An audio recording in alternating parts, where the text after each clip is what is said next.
1859 to 60 indigo கழகம். ஒரிசா பஞ்சம்னா 1866. அடிமை முறை ஒழிப்பு 1843. ஆங்கில கல்வி சட்டம் 1835. அடுத்தது டிபி மெக்காலே எழுதின இந்திய கல்வி குறித்த குறிப்புகள் வந்து அதே 1835. 1823 பொதுக்கல்விக்கான பொதுக்குழு. அடுத்து பார்த்தீங்கன்னா சென்னை, பம்பாய், கல்கத்தா இதில் பல்கலைக்கழகங்கள்லாம் எந்த வருஷம் நிறுவியிருப்பாங்கன்னா 1857. அடுத்தது பிரம்ம சமாஜம் 1828. பிரார்த்தனை சமாஜம் 1867. அடுத்து பார்த்தீங்கன்னா 1875 2 இது வரும். ஒன்று ஆரிய சமாஜம், இன்னொன்று அலிகார் இயக்கம். ஆரிய சமாஜமும் 1875 தான், அலிகார் இயக்கமும் 1875. ஹலோ ஃப்ரெண்ட்ஸ், அனைவருக்கும் வணக்கம். இந்த வீடியோவில் 12th ஹிஸ்ட்ரியில் ஃபர்ஸ்ட் லெசனான இந்தியாவில் தேசியத்தின் எழுச்சி இந்த லெசனை தான் நம்ம ஃபாஸ்ட்டாக ரிவிஷன் பண்ண போகிறோம்.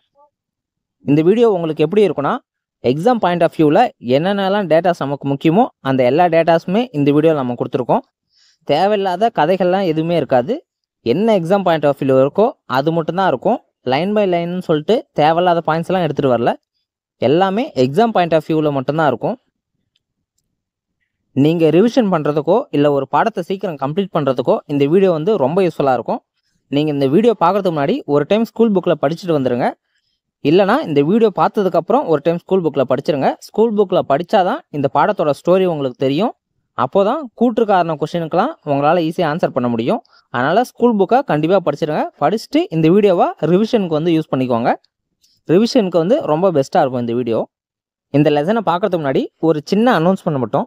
நம்முடைய அகாடமியில் குரூப் 2 and 2Aக்கான டெஸ்ட் பேட்ச் வந்து போயிட்டுருக்கு. இந்த டெஸ்ட் பேட்ச் வந்து ஒன்லி ஜென்ரல் ஸ்டடீஸ் மட்டும்தான். டெஸ்ட் பேட்சோட ஃபீஸ் பார்த்தீங்கன்னா ஒன்லி 200 தான். ஜாயின் பண்ணணும்னு விருப்பம் இருக்கிறவங்க இந்த டெஸ்ட் பேட்ச் பற்றி ஏற்கனவே நம்ம டீட்டெயிலாக ஒரு வீடியோ போட்டிருக்கோம். அந்த வீடியோ வந்து டிஸ்கிரிப்ஷனில் கொடுக்குறேன். அதை செக் பண்ணி பார்த்துட்டு அது உங்களுக்கு பிடிச்சிருந்தா என்ன இன்ஸ்ட்ரக்ஷன் சொல்லியிருக்காங்களோ அதன்படி ஜாயின் பண்ணிக்கோங்க.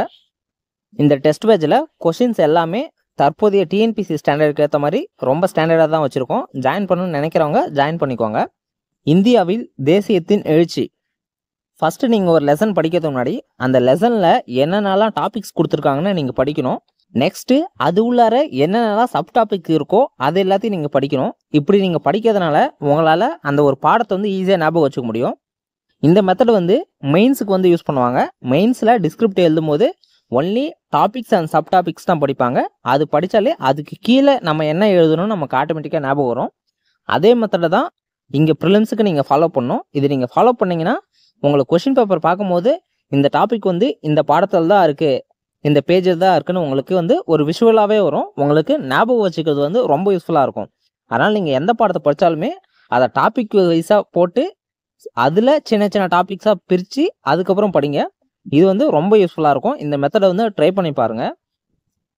நம்முடைய சேனலில் இனிமேல் போட போகிற எல்லா ரிவிஷன் வீடியோஸுமே இந்த மாடலில் தான் உங்களுக்கு இருக்கும். ஒரு லெசன் எடுத்துட்டா அந்த லெசனில் என்னென்ன டாபிக்ஸ்லாம் கொடுத்துருக்காங்களோ அது எல்லாத்தையும் மென்ஷன் பண்ணி அது உள்ளார தான் நம்ம ஃபுல்லாக கவர் பண்ண போகிறோம். இதை வந்து நான் ஃபஸ்ட் வீடியோன்றதுனால தான் சொல்கிறேன். இனிமேல் போகிற வீடியோஸ்லாம் டைரெக்டாக நம்ம பாடத்துக்குள்ளாரே போயிடலாம். இந்த பாடத்தில் என்னென்ன டாபிக்ஸ்லாம் இருக்குன்னு பார்த்தீங்கன்னா, பஞ்சங்கள் பற்றி இந்த பாடத்தில் சொல்லியிருப்பாங்க. அடுத்தது ஆங்கில கல்வி முறையை பற்றி சொல்லியிருப்பாங்க. சமூக சமய சீர்திருத்தங்கள் பற்றி சொல்லியிருப்பாங்க. குடிமைப்பணி தேர்வை பற்றி சொல்லியிருப்பாங்க. அடுத்தது அடக்குமுறை நடவடிக்கைகள், அதாவது கம்பெனி ஆட்சி என்னென்னலாம் மக்கள் மேலே அடக்குமுறை நடவடிக்கைகளாக எடுத்திருக்காங்கன்னு அதை பற்றி சொல்லியிருப்பாங்க. அடுத்தது நிறைய பத்திரிகைகள் கொடுத்துருப்பாங்க. சங்கங்களை பற்றி பேசியிருப்பாங்க. தீவிர தேசியவாதிகள் பற்றி பேசியிருப்பாங்க. லாஸ்ட்டாக தாதாபாய் நவ்ரோஜியை பற்றி நிறைய விஷயம் கொடுத்துருப்பாங்க.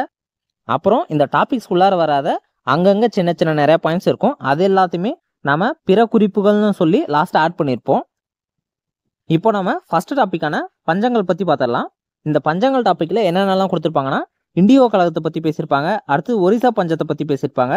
மக்கள் வந்து எந்தெந்த வருஷம் ஏற்பட்ட பஞ்சத்தினால புலம்பெயர்ந்தாங்கன்னு சொல்லியிருப்பாங்க. அடுத்தது அடிமை முறை ஒழிப்பு வந்து எப்போ ஏற்றினாங்கன்னு சொல்லியிருப்பாங்க. இது எல்லாமே தான் நம்ம இந்த பஞ்சங்கள் டாப்பிக்கில் வந்து பார்க்க போகிறோம். இதில் இண்டிகோ கழகம் வந்து எந்த இயர்னு கேட்டால் 1859 to 60. இது வந்து வங்காளத்தில் வந்து நடைபெற்றிருக்கும். இண்டிகோன்றது தமிழில் வந்து அவுரின்னு சொல்லுவாங்க. இந்த அவுரி பயிரை வந்து கம்பெனி ஆட்சி வந்து மக்களை வந்து கட்டாயமாக நீங்கள் பயிரிடணும்னு சொல்லியிருப்பாங்க. அதுதான் இந்த இண்டிகோ கழகம். அடுத்தது 1866 ஒரிசா பஞ்சம் வந்து நடைபெற்றிருக்கும். இந்த ஒரிசா பஞ்சம் வந்து ஒரு முக்கியமான பஞ்சம்.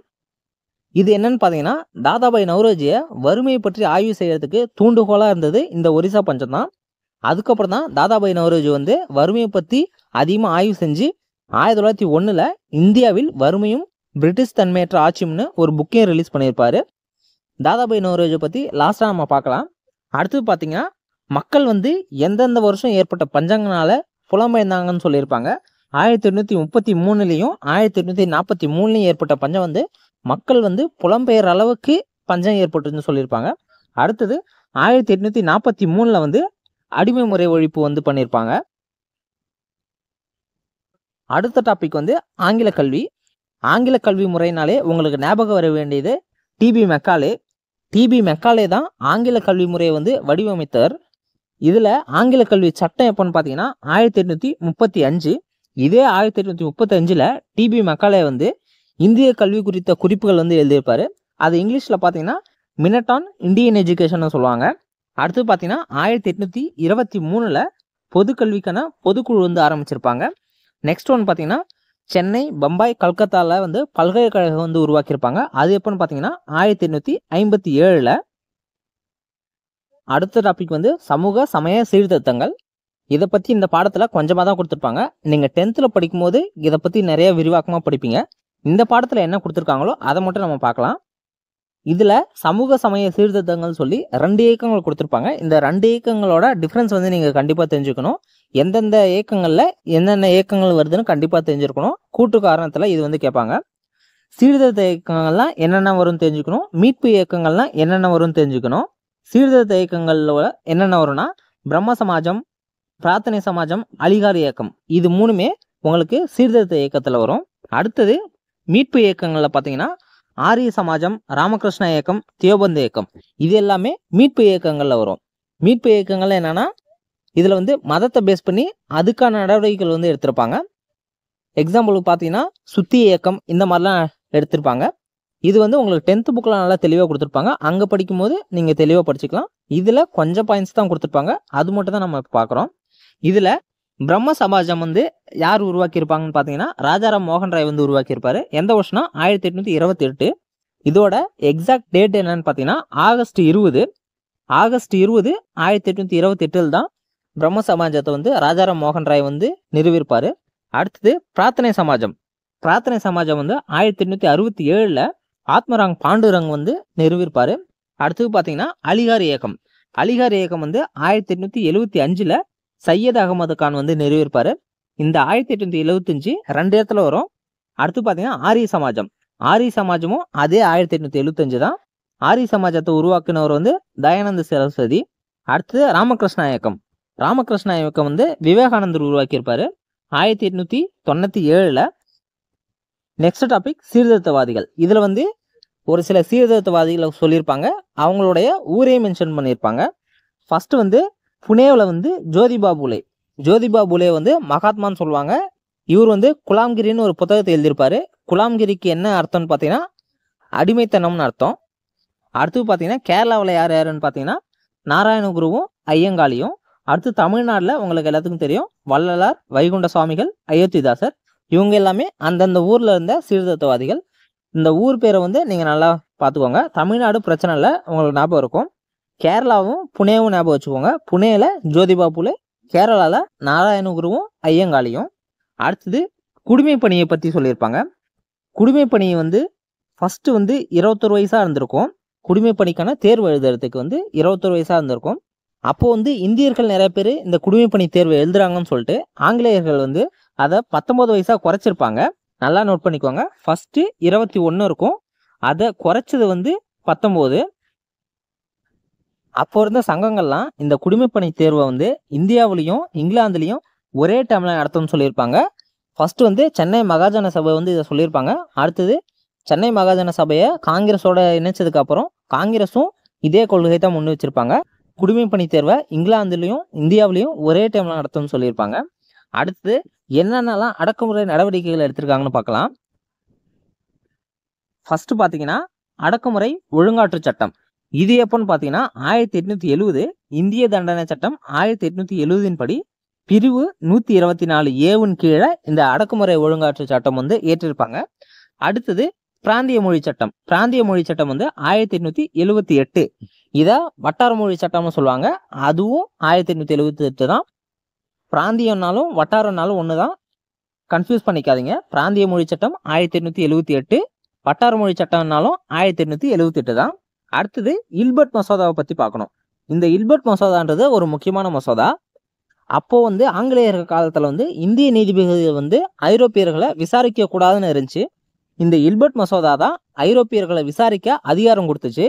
இந்த இல்பர்ட் மசோதா வந்து யாருடைய காலத்தில் வந்திருக்குன்னு பார்த்தீங்கன்னா, ரிப்பன் பிரபுவோட காலத்தில் தான் இந்த இல்பர்ட் மசோதா வந்து கொண்டு வந்திருப்பாங்க. இல்பர்ட் மசோதான்னு என்னது, ஐரோப்பியர்களை இந்திய நீதிபதிகள் வந்து விசாரிக்க அதிகாரம் கொடுத்தது தான் இந்த இல்பர்ட் மசோதா. அதுக்கப்புறம் ஐரோப்பியர்கள் வந்து எதிர்ப்பு தெரிவிச்சிருப்பாங்க. அதுக்கப்புறம் இந்த இல்பர்ட் மசோதாவில் திருத்தம் கொண்டு வந்திருப்பாங்க. நெக்ஸ்ட் வந்து பத்திரிகைகள் வந்து என்னென்னலாம் இருக்குன்னு பார்த்துடலாம். பத்திரிகைகளில் பார்த்தீங்கன்னா தாதாபாய் நவ்ரோஜி எழுதின பத்திரிகைகள் கொடுத்துருப்பாங்க. ராஜாராம் மோகன் ராயோட பத்திரிகைகள் கொடுத்துருப்பாங்க. அடுத்தது சுரேந்திரநாத் பானர்ஜி, திலகர் இவங்களோட பத்திரிகை எல்லாத்தையும் கொடுத்துருப்பாங்க. இதில் யாரோட பத்திரிக்கை என்னென்னலாம் தெரிஞ்சுக்கணும், அடுத்தது அது என்ன மொழின்னு தெரிஞ்சுக்கணும், அப்புறம் இயர் கொடுத்துருந்தாங்கன்னா அதுவும் தெரிஞ்சுக்கணும். ஃபஸ்ட்டு ராஜாராம் மோகன் ராய். ராஜாராம் மோகன் ராய் வந்து 2 பத்திரிகை எழுதியிருப்பாரு. ஃபர்ஸ்ட் ஒன் வந்து சம்வத் கௌமுதி, ரெண்டாவது வந்து மிராத்துல் அக்பர். இதில் சம்வத் கௌமுதின்றது வங்காள மொழி பத்திரிகை 1821 வெளியிட்டிருப்பாரு. ரெண்டாவது மிராத்துல் அக்பர்ன்றது பாரசீக மொழி பத்திரிகை. இது நல்லா ஞாபகம் வச்சுக்கோங்க. சம்வத் கௌமுதி என்றது 1821 வங்காள மொழி பத்திரிகை, மிராத்துல் அக்பர்ன்றது பாரசீக மொழி பத்திரிகை. ரெண்டுமே ராஜாராம் மோகன் ராய் வந்து எழுதுனது. அடுத்தது தாதாபாய் நவ்ரோஜி வந்து என்னென்ன பத்திரிகை எழுதியிருக்காருன்னு பார்த்தலாம். தாதாபாய் நவ்ரோஜி வந்து இந்தியாவின் குரல், ராஸ்கோப்தார் இந்த 2 பத்திரிகையும் எழுதியிருப்பாரு. தாதாபாய் நவ்ரோஜி, ராஸ்கோப்தார், இந்தியாவின் குரல் இந்த 2 பத்திரிகையும் தாதாபாய் நவ்ரோஜியோடது. அடுத்தது பெங்காலின்னு ஒரு பத்திரிகை வந்து சுரேந்திரநாத் பானர்ஜி வந்து எழுதியிருப்பாரு. சுரேந்திரநாத் பானர்ஜி அவருடைய பத்திரிகை பேர் என்னன்னு பார்த்தீங்கன்னா பெங்காலி. அடுத்தது திலகர், இது உங்களுக்கு நிறைய பேருக்கு தெரிஞ்சிருக்கும். திலகர் வந்து கேசரி, மராட்டா என்ற 2 பத்திரிகை வந்து எழுதியிருப்பாரு. இந்த பத்திரிகையில தான் பார்த்தீங்கன்னா வஉசியோட கப்பலை பற்றி இந்த பத்திரிகையில் பேசியிருப்பாரு. பத்திரிகைகள் வந்து எக்ஸாம் பாயிண்ட் ஆஃப் வியூவில் ரொம்ப ரொம்ப முக்கியமானது. திரும்ப இன்னொரு டைம் சொல்கிறேன்.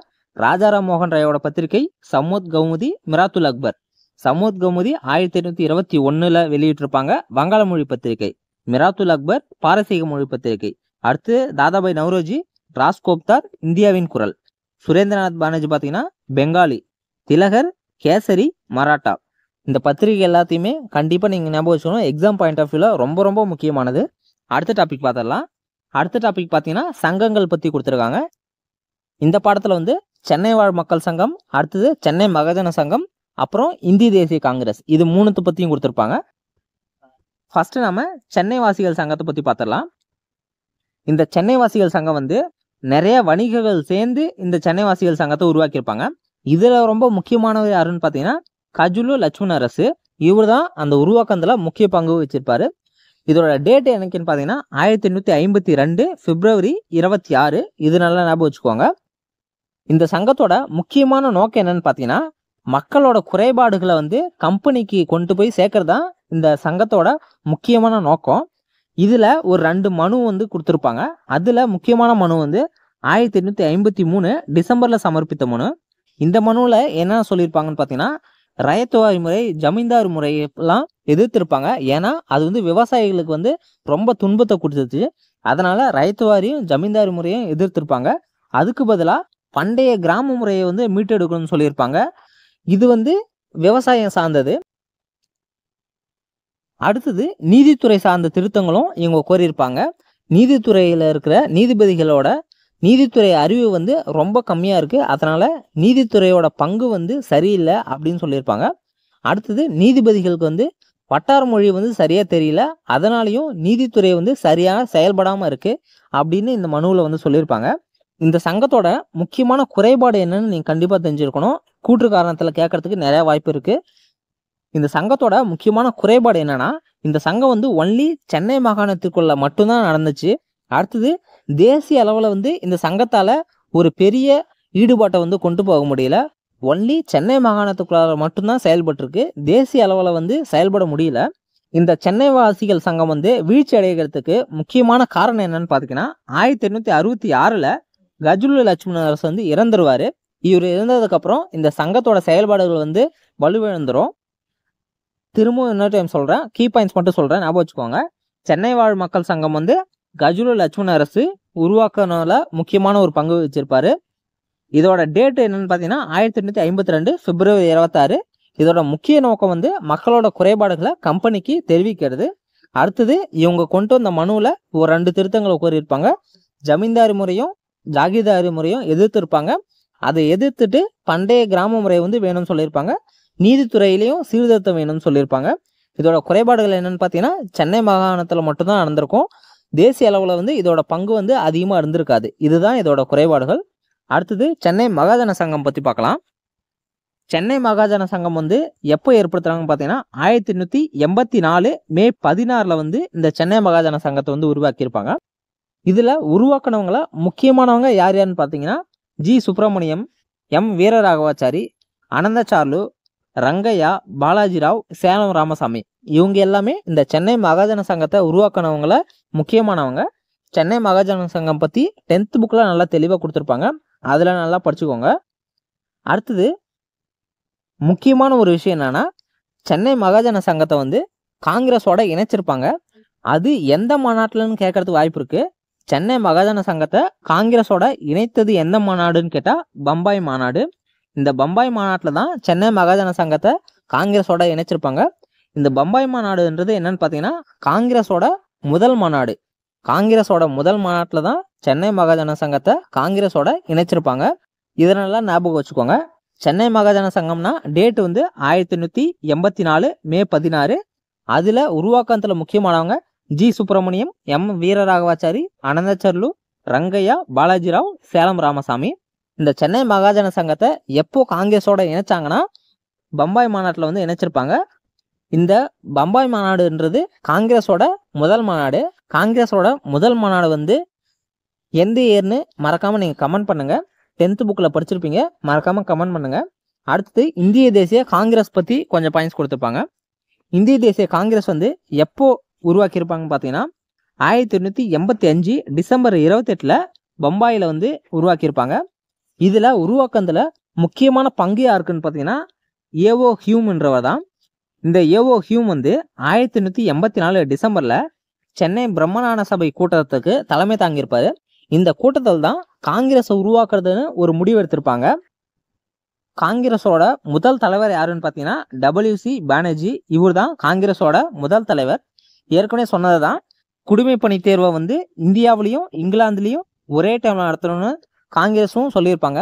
இது வந்து எங்கேருந்து வந்திருக்குன்னு பார்த்தீங்கன்னா இந்த கொள்கை வந்து சென்னை மகாஜன சங்கத்துலேருந்து தான் காங்கிரஸுக்கு வந்திருக்கும். ஏன்னா இவங்க வந்து இணைச்சிட்டாங்க.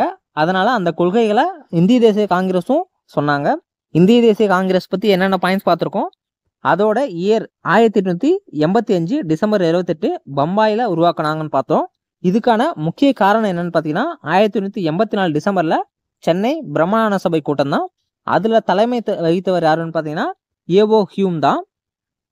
இந்திய தேசிய காங்கிரஸோட முதல் தலைவர் யாருன்னு பார்த்தீங்கன்னா WC பானர்ஜி. குடிமைப்பணி தேர்வுலையும் இவங்களும் இந்தியாவிலையும் இங்கிலாந்துலேயும் ஒரே டைம் நடத்தும்னு சொல்லியிருப்பாங்க. அடுத்தது தீவிர தேசியவாதிகள் பற்றி பார்த்துடலாம். இதில் வந்து தீவிர தேசியவாதிகள் யார் யாருன்னு தான் சொல்லியிருப்பாங்க. இனிமேல் வர பாடங்களில் அவங்கள பற்றி தெளிவான பாயிண்ட்ஸ் கொடுத்துருப்பாங்க, அப்போ பார்க்கலாம். இதில் தீவிர தேசியவாதிகள் யார் யாருன்னு பார்த்தீங்கன்னா திலகர், பிபின் சந்திரபால், லாலா லஜபதி ராய். தீவிர தேசியவாதிகள்னாவே இந்த 3 பேர் தான் ரொம்ப ரொம்ப முக்கியமானவங்க. இதில் திலகர் பார்த்துட்டிங்கன்னா சுயராஜை பற்றி ரொம்ப பேசினவர்.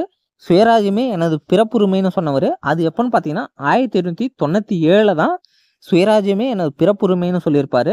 அது யாருன்னு பார்த்தீங்கன்னா திலகர். அடுத்தது தாதாபாய் நவ்ரோஜியை பற்றி பார்த்துடலாம். அவ்வளோதான், இந்த பாடம் முடிய போகுது. தாதாபாய் நவ்ரோஜோட பத்திரிகைகள் வந்து நம்ம ஏற்கனவே பார்த்துருக்கோம். இந்தியாவின் குரல், ராஸ்கோப்தார், ஞாபகம் இருக்குன்னு நினைக்கிறேன். தாதாபாய் நவ்ரோஜியை பற்றி நிறைய பாயிண்ட்ஸ் கொடுத்துருப்பாங்க. அதில் ஃபர்ஸ்ட் ஒன்று என்னன்னு பார்த்தீங்கன்னா தாதாபாய் நவ்ரோஜியை இந்திய தேசியத்தின் முதுபெரும் தலைவர்னு சொல்லுவாங்க. அடுத்தது முக்கியமான என்னன்னு பார்த்தீங்கன்னா இந்திய தேசிய காங்கிரஸில் 3 முறை வந்து தலைவராக இருந்திருப்பார். எத்தனை முறை? 3 முறை வந்து இந்திய தேசிய காங்கிரஸில் தலைவராக இருந்திருப்பார். அடுத்தது லண்டனில் முக்கியமாக ஒரு சங்கத்தையும் ஒரு கழகத்தையும் நிறுவியிருப்பார். அது என்னன்னு பார்த்தீங்கன்னா 1865 இந்திய சங்கம்னு ஒன்று நிறுவியிருப்பார். அடுத்தது கிழக்கிந்திய கழகம். இது வந்து 1866 நிறுவியிருப்பார். இயர் வந்து நல்லா ஞாபகம் வச்சுக்குவாங்க. 1 இயர் தான் டிஃப்ரெண்ட் இருக்கும். 1865 இந்திய சங்கம், 1866 கிழக்கிந்திய கழகம். எங்கன்னு பார்த்தீங்கன்னா லண்டன்ல. இந்தியான்னு வந்தா ஃபர்ஸ்ட் வரணும்னு ஞாபகம் வச்சுக்கோங்க, 1865. அடுத்தது கிழக்கிந்தியான்னு வந்தா 1866. அடுத்தது அவருடைய புக்கு, இது ஸ்டார்டிங்ல நம்ம சொன்னதான், வறுமையை பற்றி ஆய்வு செஞ்சு ஒரு புக் எழுதியிருப்பாருன்னு 1901. இதோட நேம் என்னன்னு பார்த்தீங்கன்னா இந்தியாவில் வறுமையும் பிரிட்டிஷ் தன்மையற்ற ஆட்சியும், இங்கிலீஷ்ல poverty and un-British rule in India. இது எப்பன்னு பார்த்தீங்கன்னா 1901. இந்த புக்கில் முக்கியமான ஒரு கோட்பாடு சொல்லியிருப்பாரு. அது என்னன்னு பார்த்தீங்கன்னா செல்வ சுரண்டல் கோட்பாடு. இந்த புக்கில் சொல்லப்பட்ட கோட்பாடு வந்து செல்வ சுரண்டல் கோட்பாடு. புக்கோட நேம் வந்து இந்தியாவில் வறுமையும் பிரிட்டிஷ் தன்மையற்ற ஆட்சியும். எந்த வருஷம்னு பார்த்தீங்கன்னா 1901. அடுத்தது இவர் 1870 பம்பாய் மாநகராட்சி கழகத்துக்கும் நகர சபைக்கும் தேர்ந்தெடுக்கப்பட்டிருப்பாரு. 1892 இங்கிலாந்து பாராளுமன்றத்துக்கும் தேர்ந்தெடுக்கப்பட்டிருப்பாரு. இவ்வளோதான் தாதாபாய் நவ்ரோஜியை பற்றி எக்ஸாம் பாயிண்ட் ஆஃப் வியூவில் கேட்க வேண்டிய பாயிண்ட்ஸு. ஸ்கூல் புக்லேயும் இவ்வளோதான் உங்களுக்கு கொடுத்துருக்காங்க. இன்னொரு டைம் தாதாபாய் நவ்ரோஜியை பற்றி ஷார்ட்டாக பார்த்துடலாம். இவரை இந்திய தேசியத்தின் முதுபெரும் தலைவர்னு சொல்லுவாங்க. 3 முறை காங்கிரஸ் தலைவராக இருந்திருப்பாரு. 1865 லண்டனில் இந்திய சங்கம் உருவாக்கியிருப்பாரு. 1866 கிழக்கிந்திய கழகம் வந்து நிறுவியிருப்பாரு. அடுத்து இவரோட புக்கு பார்த்தீங்கன்னா இந்தியாவில் வறுமையும் பிரிட்டிஷ் தன்மையற்ற ஆட்சியும் 1901. இந்த புக்கில் வந்து செல்வ சுரண்டல் கோட்பாடை பற்றி சொல்லியிருப்பாரு. அடுத்தது 1870 பம்பாய் மாநகராட்சி கழகத்துக்கும் நகர சபைக்கு தேர்ந்தெடுக்கப்பட்டிருப்பாரு. 1892 இங்கிலாந்து பாராளுமன்றத்துக்கு வந்து தேர்ந்தெடுக்கப்பட்டிருப்பாரு. நெக்ஸ்ட் இந்த பாடத்தில் கொடுத்துருக்கிற அங்கேயும் கொடுத்துருக்க சின்ன சின்ன பாயிண்ட்ஸ்லாம் பார்த்துடலாம். இதுவும் ரொம்ப முக்கியமான பாயிண்ட்ஸ் தான். 1905 வந்து வங்க பிரிவினையும் சுதேசி இயக்கமும் நடந்திருக்கும். ரெண்டுத்துக்கும் ஒரே இயர் தான். வங்க பிரிவினைக்கும் சுதேசி இயக்கத்துக்கும் என்ன இயர்னு பார்த்தீங்கன்னா 1905. நல்லா ஞாபகம் வச்சுக்கோங்க, ரொம்ப ரொம்ப முக்கியமானது. அடுத்தது முக்கியமான ஒரு பாயிண்ட்டு, இது வந்து டிஎன்பிசி கொஸ்டின்லேயே இதுக்கு முன்னாடி கேட்டிருக்காங்க. ஸ்கூல் புக் வந்து எப்போ புது புக்கு கொண்டு வந்தாங்களோ அந்த டைமில் ஃபஸ்ட்டு வந்து வந்த கொஸ்டின் பேப்பர்லாம் இந்த கொஸ்டின் கேட்டிருக்காங்க. இந்திய சீர்திருத்த கழகத்தின் தலைவர் யாருன்னு கேட்டிருக்காங்க. இந்திய சீர்திருத்த கழகத்தின் தலைவர் யாருன்னு பார்த்தீங்கன்னா ஹெச்டி செய்மோர். நல்லா ஞாபகம் வச்சுக்கோங்க, இது ஒரு ப்ரீவியஸ் இயர் கொஸ்டின். இந்திய சீர்திருத்த கழகத்தின் தலைவர் யாருன்னு கேட்டால் ஹெச்டி செய்மோர். அடுத்தது 1853 பட்டய சட்டம். இது என்ன பண்ணுச்சுன்னு பார்த்தீங்கன்னா கம்பெனி ஆட்சி தொடர்றதுக்கு அனுமதி வந்து கொடுத்தது இந்த 1853 பட்டய சட்டம் தான். அடுத்தது பார்த்தீங்கன்னா 1857 நடந்த பெரும்புரட்சி. இதை வந்து என்ன சொல்றாங்கன்னா இந்திய தேசிய இயக்கத்தின் பிறந்த நாள்னு சொல்றாங்க. இது ஸ்கூல் புக்கில் கொடுத்துருக்கிற ஒரு வாக்கியம் தான், இருந்தாலும் நம்ம அதை ஒரு குறிப்பாக கொடுத்துருக்கோம். 1857 புரட்சி தான் இந்திய தேசிய இயக்கத்தின் பிறந்த நாள்னு சொல்றாங்க. ஏன்னா இதுலேருந்து தான் ரொம்ப பெரிய தீவிரமாக நம்மளோட சுதந்திரத்துக்காக போராடினது 1857 பெரும்புரட்சி. அடுத்தது பார்த்தீங்கன்னா காந்தியை பற்றி ஒரு 2 பாயிண்ட் மட்டும் கொடுத்துருப்பாங்க. 1915 தான் இவர் தென்னாப்பிரிக்காவிலேருந்து இந்தியாவுக்கு வந்தார்னு சொல்லியிருப்பாங்க. அடுத்தது இந்திய தேசிய இயக்கத்துக்கு தலைமை வந்து 1919 ஸ்டார்ட் பண்ணியிருப்பாங்கன்னு சொல்லியிருப்பாங்க. அடுத்தது ரொம்ப ரொம்ப முக்கியமானது, இதில் தான் நிறைய பேர் வந்து கொஷின் வந்து தப்பு பண்ணுறாங்க. ஏன்னா பல வருஷத்துக்கு முன்னாடி இருந்தே இங்கிலீஷ் வேர்டை கொடுத்துட்டு அதுக்கான எக்ஸ்பென்ஷன் வந்து கேட்டுட்டு இருக்காங்க. ஆனால் நம்ம யாருமே அதை ஸ்பெசிஃபிக்காக எழுதி வச்சு படிக்கிறதே இல்லை. இப்போ இந்த பாடத்துலையும் அந்த மாதிரி இருக்குது. ஒரு 3த்துக்கு மட்டும் கொடுத்துருக்காங்க. இதில் 2 வந்து ஈஸியாக இருக்கும், 1 மட்டும் கொஞ்சம் கன்ஃபியூஷனாக இருக்க மாதிரி இருக்கும். தமிழ் மீடியம் ஸ்டூடெண்ட்ஸ்க்கு மட்டும். இங்கிலீஷ் மீடியம் ஸ்டூடெண்ட்ஸ் வந்து அவங்க இங்கிலீஷ்லேயே படிக்கிறதுனால அவங்களுக்கு ஈஸியாக இருக்கும். ஃபர்ஸ்ட் ஒன்று என்னென்னு பார்த்தீங்கன்னா எம்என்ஏ. எம்என்ஏனா என்னன்னு பார்த்தீங்கன்னா மெட்ராஸ் நேட்டிவ் அசோசியேஷன். இது என்னென்னு பார்த்தீங்கன்னா சென்னை வாசிகள் சங்கம் தான் மெட்ராஸ் நேட்டிவ் அசோசியேஷன். நமக்கு கொஸ்டினில் கேட்கும் போது மெட்ராஸ் நேட்டிவ் அசோசியேஷனு இங்கிலீஷில் கொடுக்காம அப்படியே தமிழில் எழுதியிருப்பாங்க மெட்ராஸ் நேட்டிவ் அசோசியேஷன். அப்போ நமக்கு வந்து ஒரு கன்ஃபியூஷன் வரும்.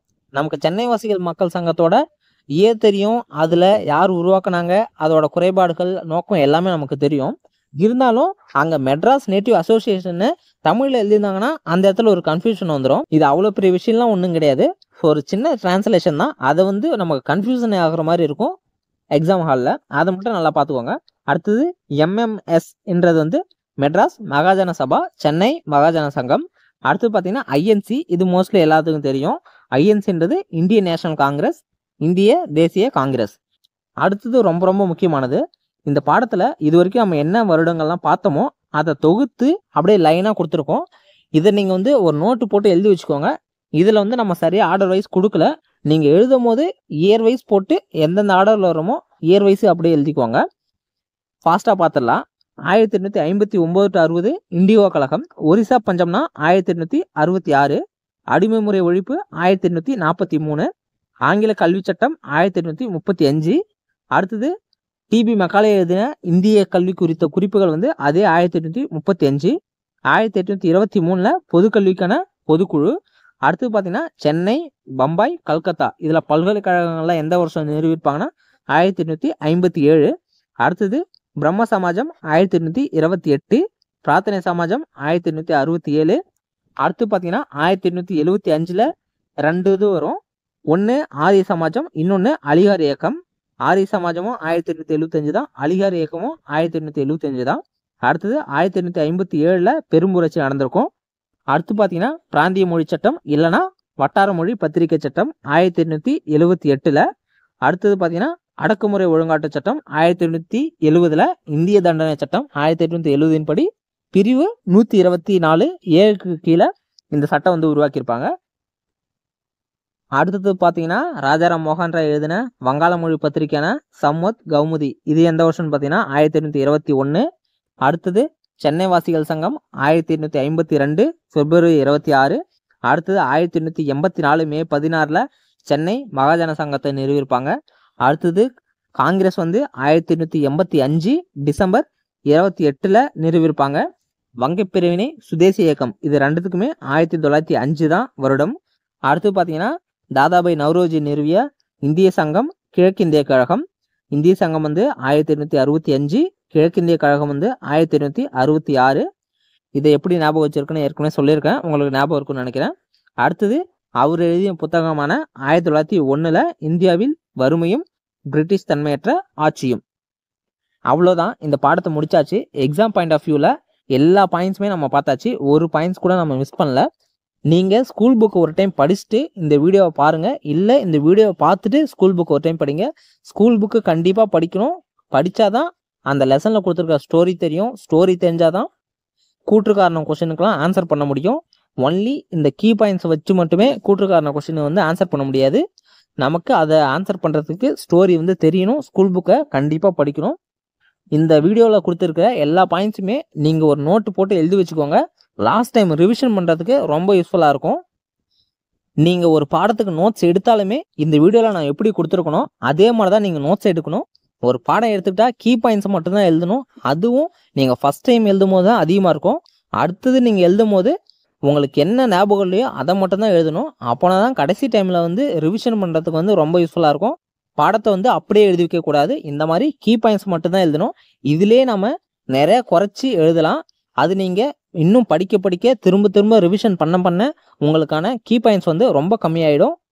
எது மறக்குதோ அதை மட்டும் ஒரு பாடத்தில் தனியாக ஒரு நோட்டு போட்டு எழுதுங்க. இது வந்து கடைசி டைமுக்கு வந்து ரொம்ப யூஸ்ஃபுல்லாக இருக்கும். நீங்கள் ஞாபகம் வச்சுக்கிறதுக்கும் ரொம்ப ரொம்ப யூஸ்ஃபுல்லாக இருக்கும். மறக்காமல் இதை ஃபாலோ பண்ணுங்கள். லாஸ்ட் ஒன்று என்னென்னா, இந்த வீடியோ வந்து உங்களுக்கு யூஸ்ஃபுல்லாக இருந்துச்சுன்னு நினச்சிங்கன்னா இந்த வீடியோவை லைக் பண்ணுங்கள். நம்மளோட சேனலை இன்னும் நீங்கள் சப்ஸ்கிரைப் பண்ணலாம், சப்ஸ்கிரைப் பண்ணுங்கள். இந்த வீடியோவை உங்களோட ஃப்ரெண்ட்ஸுக்கும் ஷேர் பண்ணுங்கள். இனிமேல் நம்ம எல்லாமே இந்த மாதிரி ரிவிஷன் வீடியோ வந்து போட போகிறோம். எக்ஸாமுக்கு வந்து ரொம்ப யூஸ்ஃபுல்லாக இருக்கும். அப்புறம் இப்போ யூடியூப் சேனலில் வந்து ஒரு புது ஆப்ஷன் வந்து வந்திருக்கு, ஹைப்னு ஒன்று. அந்த ஹைப்பும் இந்த வீடியோக்காக பண்ணிவிடுங்க. நீங்கள் சப்போர்ட் பண்ணாதான் எனக்கு அடுத்தடுத்து வீடியோ போடுறதுக்கு ஒரு ஆர்வமாக இருக்கும். நீங்கள் ஸ்கூல் புக்கில் ஒரு டைம் படிச்சுட்டு இந்த வீடியோவை ஒரு 2 டைம் நீங்கள் பார்த்தீங்கன்னா இந்த பாடத்தையே நீங்கள் ஈஸியாக சீக்கிரமாக முடிச்சிடலாம். என்னால் எவ்வளோ சீக்கிரம் எல்லா பாடத்தையும் கம்ப்ளீட் பண்ண முடியுமோ எல்லாத்தையும் கம்ப்ளீட் பண்ணி கொடுக்குறேன். நீங்கள் பண்ண வேண்டியது ஒன்லி சப்போர்ட் மட்டும் பண்ணுங்கள். சப்போர்ட் பண்ணாதான் நமக்கு அடுத்த வீடியோஸ் போகிறதுக்கு வந்து ஆர்வமாக இருக்கும். அவ்வளோதான், நல்லா படிங்க. அனைவருக்கும் நன்றி.